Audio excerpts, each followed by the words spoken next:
안녕하세요. 티몽입니다. 코로나19가 다시 재확산이 되면서 사회적 거리두기 단계도 2단계에서 이제 2.5단계까지, 그리고 만에 하나 여기서 더 잘못된다면은 3단계까지 올라갈 수도 있다고 하고요. 우리가 일상 속에서 느끼기에는 수많은 당연했던 행동들이 이제는 제한이 되게 되는데, 이럴 때일수록 몸을 위해서 코로나19를 걸리지 않도록 하는 것도 중요하겠지만, 정신적으로도 뭔가 그동안 해오던 힐링하던 마음을 치유하던 행동들을 못하게 되는 것들도 있기 때문에 억지로라도 일부러라도 내 마음을 치료해줄 무언가를 제한된 환경에서라도 찾아보는 게 매우 중요할 것 같습니다.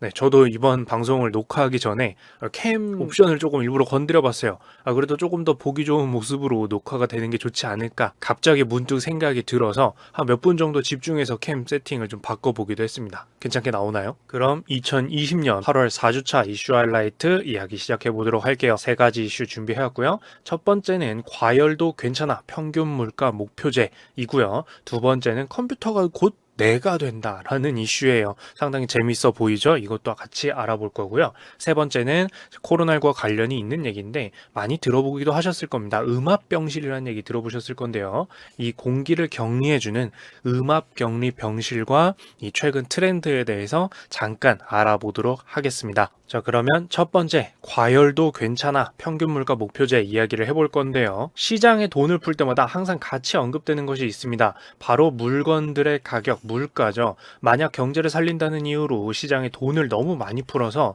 돈의 가치가 너무나도 폭락을 하게 되고 물건의 가격, 물가가 과도하게 오르는 현상인 초인플레이션이 나타날 수가 있습니다. 따라서 본래는 목표한 물가까지 물가 상승률이 올랐다 싶으면 시장에 돈을 푸는 행위를 멈추려고 하게 됩니다. 이때 국가의 중앙은행은 물가를 항상 예의주시하면서 물가가 집계되는 순간 어느 정도, 예를 들어서 물가 상승률이 2%가 목표였는데 2% 상승률을 보였다라고 하면 시장에 푸는 돈을 서서히 멈추거나 하는 조치를 취하기 시작합니다. 최근 집계에서 목표로 물가 상승률이 달성이 되면 물가 폭등에 대비해서 경제 활성화 정책을 멈추기 시작했었다라고 생각을 해보면 되겠죠. 이때 그 목표로 하는 물가라는 게 물가 목표예요. 그런데 8월 4주차에 연방준비위원회에서 언급한 평균 물가 목표제는 무엇일까요? 평균과 물가 목표제를 떼어서 생각을 해봅시다.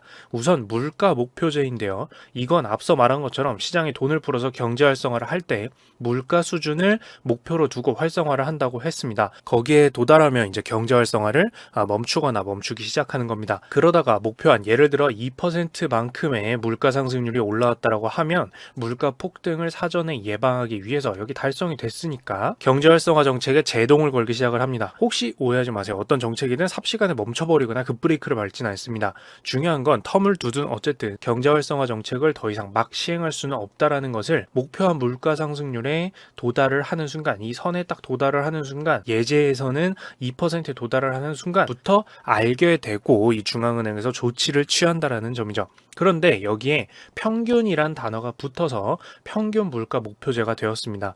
여기서 평균 물가 목표제 채택이라는 말은 그냥 물가 목표제는 아니라는 뜻이겠죠. 평균 물가 목표제로 아까 예처럼 2%의 물가 상승률을 목표로 채택을 한다라고 쳐봅시다. 그러면 물가가 2%를 딱 넘는 그 순간 시장에 돈을 푸는 행위를 멈추고 시장이 과열돼서 물건 가격이 계속 오르는 것을 막기 시작하는 것이 아닙니다. 말한 것처럼 평균을 보는 것이기 때문에 일정 기간 동안 물가의 평균이 2%를 넘어야 경제 활성화 정책 등을 멈추기 시작한다는 것이죠. 즉 기존에는 어느 단일 시점에 딱 2%라는 물가 상승률이 돼버리면 바로 경제 활성화 정책을 멈추기 시작하거나 조치를 취하기 시작했는데, 이제는 그게 아니라 긴 기간 동안에 물가 상승률 평균이 2%가 될 때까지는 경제 활성화 정책을 멈춘다든지 하는 조치를 취하지 않는다는 뜻인 겁니다. 조금 더 자세히 풀어보자면 평균이 2%가 되려면 물가가 2%를 넘어선 채로, 지금 화면에서 보이시는 것처럼 평균이 2%라는 건 2%를 넘긴 기간도 존재를 한다라는 되는 거죠. 그 기간 동안에 풀린 돈으로 나중에 물건 가격이 오르기도 하고 투자가 과도하게 성행하고 하는 등 시장에 과열이 발생을 하더라도 연방준비위원회는 그것을 경제를 살리기 위한 특단의 조치로 어쩔 수 없이 용인해야 되는 부분이다. 그만큼 지금 경제 상황은 힘들기 때문에 예전처럼 2%딱 물가 상승률을 보면 멈추기 시작하는 게 아니라 2% 물가 상승률이 넘어가는 기간이 좀 나오더라도 지금은 돈을 그만큼 풀어야 된다라고 해서 그냥 물가 목표제가 아니라 평균 물가 목표제를 채택한다라는 말이 됩니다. 그러면 해석해보자면 시장에서는 당연히 환호성을 지를 일이었습니다. 항상 시장에 돈을 푸는 행위는 돈의 가치를 현저히 떨어뜨려 물건 가격의 폭등이 올까봐 물가 상승률을 확인해 가면서 돈을 풀어왔고, 따라서 언제나 돈이 풀리는 것에 대해 멈춰질 수 있다는 긴장감을 가져야만 했는데요. 이번 연방준비위원회의 평균 물가 목표제는 한동안 시장이 과열돼도 인정하겠다라는 말과 다를 바가 없기 때문에 금융투자 시장에서는 호재였다고 볼 수가 있습니다. 또한 계속해서 언급한 물가의 입장에서 보면 현금보다는 이제 앞으로 물건 가격이 당연히 오를 것으로 예측되기 때문에 금과 같은 이런 실물 상품을 포함해서 물건 가격에 영향을 받는 투자 상품들이 조금 더 각광받을 것으로 해석될 수가 있었겠죠. 자, 그러면 두 번째 이야기로 넘어가 볼게요. 뇌를 컴퓨터에 연결한다. 공상과학 소설이나 영화, 만화에서 자주 등장하는 소재인데요. 이것이 한 기업의 프레젠테이션에 등장을 하게 됩니다. 바로 테슬라의 앨런 머스크가 던진 화두죠. 2020년 8월 28일 앨런 머스크는 유튜브를 통해서 인간의 뇌에 컴퓨터 칩을 이식을 해서 작동하도록 만드는 경우에 알츠하이머, 우울증, 간질이라고 불리는 뇌전증과 같은 문제를 해결하고, 그 외에도 인간의 뇌이기 때문에 컴퓨터가 아니기 때문에 약한 부분, 예를 들어서 기억력이 나빠지는 문제나 원래 기억력이 좀 나쁜 부분이라든지 그 외에도 불면증 등의 문제를 해결할 수 있다고 하면서 인간과 컴퓨터의 융합에 대해 이야기를 하기 시작을 했습니다. 여기서 뇌에 컴퓨터 칩을 이식한다는 부분에 대해 궁금을 할 수밖에 없는데요. 이때 앨런 머스크가 언급한 것은 앨런 머스크와 관련된 뉴럴링크라는 회사에서 직접 이것을 실험하고 개발하고 있기 때문에 언급을 한 것이었고, 실제 예제를 들고 나오기도 했습니다. 자, 우선은 인간의 뇌에 컴퓨터를 설치한다든지 하는 방향성은 아니지만 인간의 뇌에 아주 얇고 작은 컴퓨터 칩을 이식하는 형태가 이야기가 되었습니다. 이 컴퓨터 칩을 링크 0.9라고 부르면서 가로 23mm, 세로 8mm의 동전 모양으로 생겼고, 이것을 뇌 표면에 이식하는 형태가 선보여졌습니다. 이 컴퓨터 칩이 하는 일은 크게 세 가지로 분류를 할 수가 있는데요. 궁극적으로는 이 뇌에 가장 깊숙이 있는 중요한 부분에 이 컴퓨터 칩을 설치하는 것을 목표로 하고 있지만, 우선은 뇌 표면에 얇은 컴퓨터 칩을 부착하는 형식으로 현재 진행이 되어 있다고 밝혔습니다. 이 컴퓨터 칩이 하는 일은 크게 세 가지로 분류를 할 수가 있는데요. 첫 번째로는 당연 정보 수집입니다. 인간이 느끼는 수많은 감각들을 통해서 전달되는 정보를 우리는 추상적으로만 생각하고 정확히 기억하지를 못합니다. 여기서 정확하다는 기준은 인간이 느끼기엔 난 정확히 기억하는데 누군 그러실 수 있겠죠. 같은 것이 아니라 전산화된 데이터로 기억을 하며 기록할 수가 없는데요. 인간의 뇌의 정보는. 그런데 이 컴퓨터 칩을 통하면 감각을 통해 뇌가 자극받았을 때 발생하는 뇌파 신호를 이 외부 컴퓨터 또는 스마트폰으로 전송을 해서 전자적으로 기록할 수 있도록 해주는 것입니다. 정확히 전자적인 신호로 말이죠. 손목에 차는 스마트워치가 전달하는 정보가 맥박이나 이동 정보 같은 극히 제한적인 정보인 반면에 우리가 진짜로 뇌가 느끼는 정보를 수치화해서 보고 그것을 바탕으로 다른 발전적인 일들도 가능을 하게 되는 것입니다.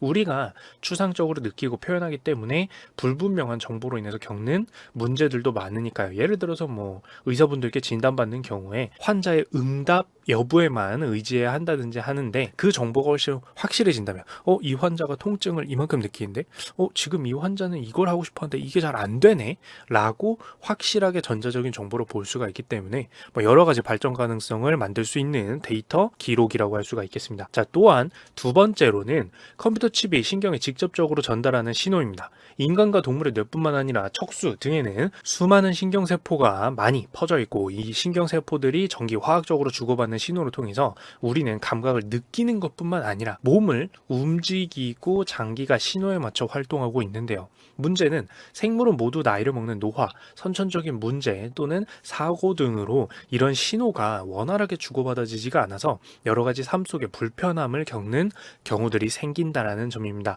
예를 들어 여러 가지 감각에 손상이 와서 청각 등의 감각이 제대로 느껴지지 않는다든지, 척수에 있는 신경에 문제가 생겨서 걷기 등의 운동 능력이 저하되었다든지 하는 문제가 현실적으로 발생을 한다라는 거죠. 이때 컴퓨터 칩은 자신이 수신한 뇌의 신호에 맞춰서 자신도 신호를 더 강하게 내보내서 직접 신경의 신호를 강렬하게 전달을 함으로써 이것을 보조하거나 할 수 있게 된다는 뜻입니다. 즉 원래 팔이나 다리가 이거 생각만큼 잘 움직여지지 않는데 그게 컴퓨터 칩이 보조를 해서 신호를 더 강력하게 제대로 쏴줌으로써 팔이나 다리의 동작 등의 움직임을 훨씬 원활하게 정확한 신호로 보내서 해결해 준다라는 거죠. 그리고 세 번째로는 인간의 뇌가 보내는 신호를 잡아서 컴퓨터 칩이 외부 기계에 송신함으로써 외부에 있는 기계를 뇌로, 내 생각으로 직접 움직이게 만들 수 있는 가능성도 열리게 되는 것입니다.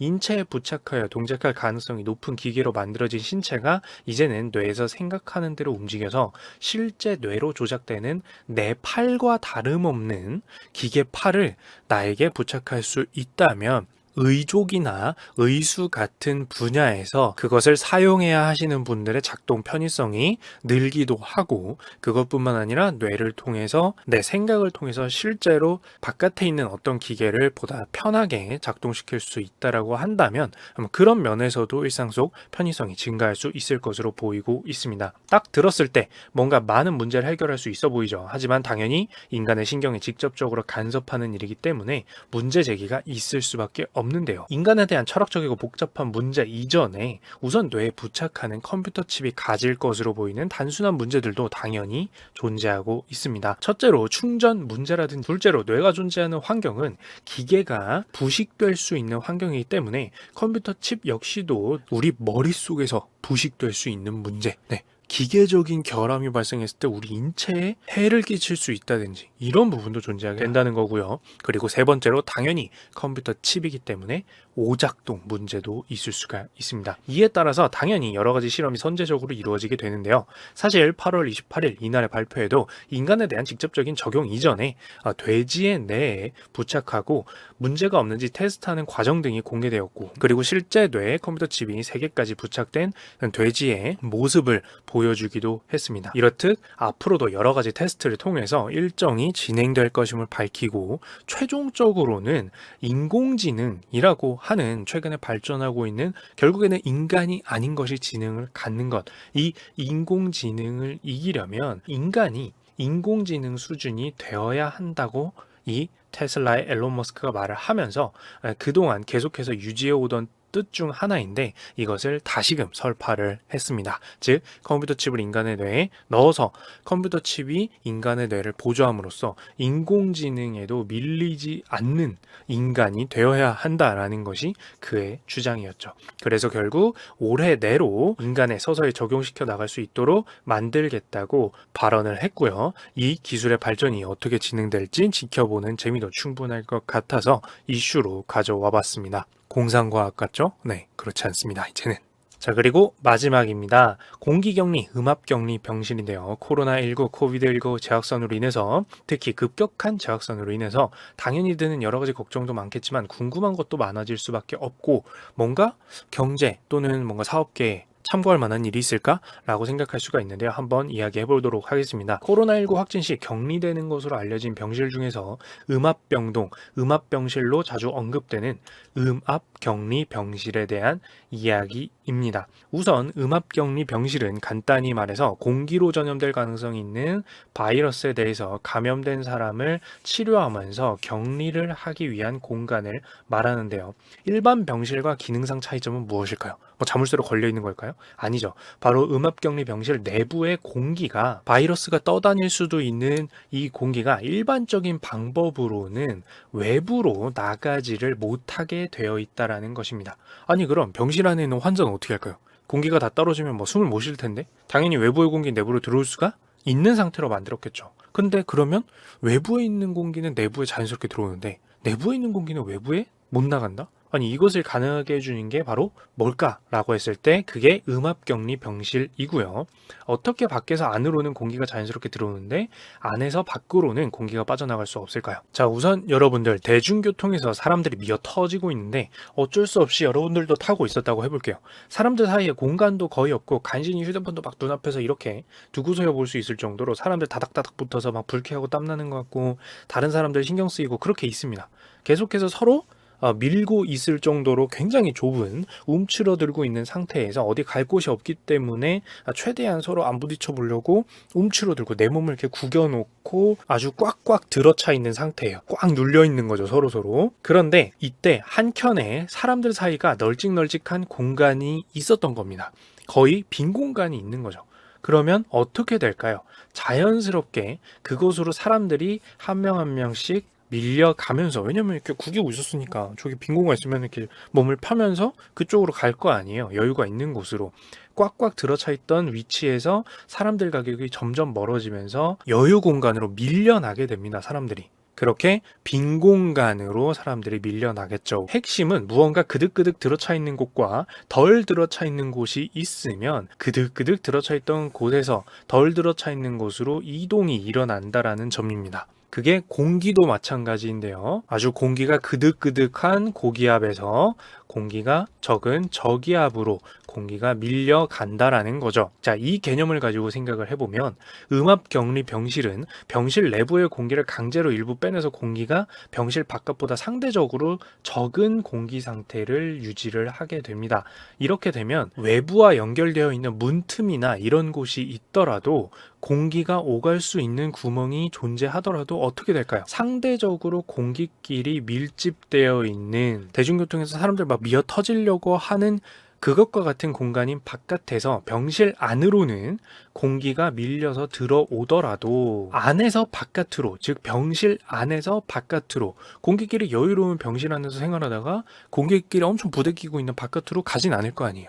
대중교통에서 여러분들이 빈 공간 널널하게 있다가 사람들 막 엄청 몰려있는 칸으로 들어갈 수도 없고요. 비좁아가지고. 그쵸?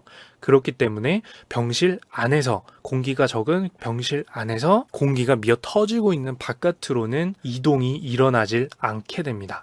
이렇게 해서 음압격리 병실이 만들어지게 되고 공기를 통해 전달될 수 있는 바이러스가 병실 안에서 밖으로 향하기는 어렵게 되는 거죠. 물론 문을 활짝활짝 열어놓으면 문제가 되겠지만 일정 수준 이하의 틈으로만 공기가 오가는 것은 웬만해서는 안에서 밖으로 공기가 이동하지가 않게 되는 겁니다. 대신 병실 안에 있는 공기를 계속해서 외부로 강제로 빼내는 배출구는 따로 만들고, 그 배출구는 다른 사람과 접촉이 거의 없도록 지붕이라든지 아니면 사람들이 거의 지나다니지 않을 공간에 또한 소독까지 진행을 한 다음에 안전관리가 쉽도록 만들어서 배출을 시키는 겁니다. 혹시 바이러스가 있더라도 문제가 없도록 조치를 하고 이 병실 안에 있는 공기를 계속 빼내줘서 이 병실 내부의 공기가 계속해서 바깥보다는 적은 상태로, 즉 저기압인 상태로 만들어줘서 음압격리 병실을 유지를 해주는 거죠.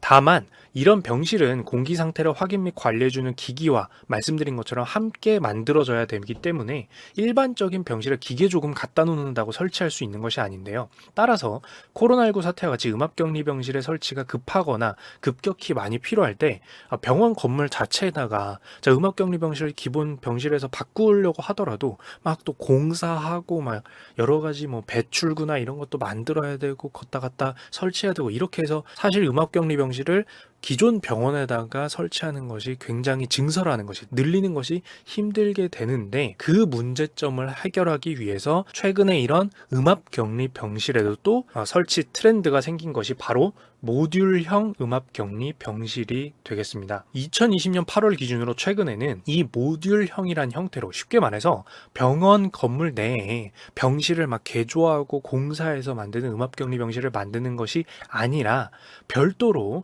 외부에다가 설치해서 늘렸다 줄였다 할 수 있게 병원 외부에 음압격리 병실 모듈을 빠르게 설치하고 또 인원이 더 필요하다 그러면 자 똑같은 모듈을 추가를 해서 8층 높이까지도 올릴 수 있도록 필요에 따라서 유연하게 설치했다가 해체했다가 할 수 있도록 만든 것, 바로 이 모듈형 음압격리 병실이 각광받고 있고 실제 설치를 진행해서 코로나19 사태에 대응을 하고 있다라고 합니다. 가급적 추가 증설할 일이 없으면 하지만 추가 증설할 일이 발생하더라도 이런 식으로 모듈형 음압격리 병실처럼 빠르게 이루어지는 기술 발전과 협조가 대응을 가능하게 만들어주고 있어서 다행인 것 같고요. 또한 저 같은 경우에는 이제 투자 시장에서 이런 분야에 투자가 늘어나는 것을 보면서 의학 관련 건축 분야지만 금융시장에서도 충분히 체크가 가능했던 정보이기 때문에 여러분들께 이야기를 같이 가져와 봤습니다.